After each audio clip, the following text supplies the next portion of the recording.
important stops he's making, right? He's going to Najaf, where he's going to meet privately, behind closed doors, we're told, probably no cameras, the Grand Ayatollah, Sayyid Ali al-Husseini al-Sistani. Who is the Grand Ayatollah? You know, why is Pope Francis meeting him?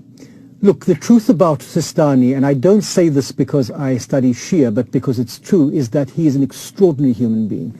And you only have to look at his CV to see the awards he's been given, the Nobel Prize he's been nominated for, to see that his name occurs over and over again in the list of the most prominent Muslims.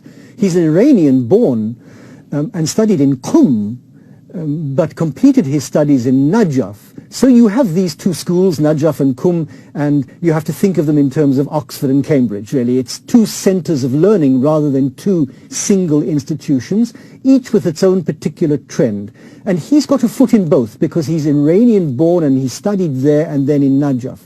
As the leader of the Najaf seminary, or the Najaf Hausa, as it's called, he has under his authority huge numbers of Shia scholars, important Shia scholars spread throughout the world, and therefore his influence on the Islamic Shia world is phenomenal. But even if it wasn't, he is profoundly respected in the Shia and the Sunni world as a peacemaker, as a man who's understood the need to put an end to radicalism and violence.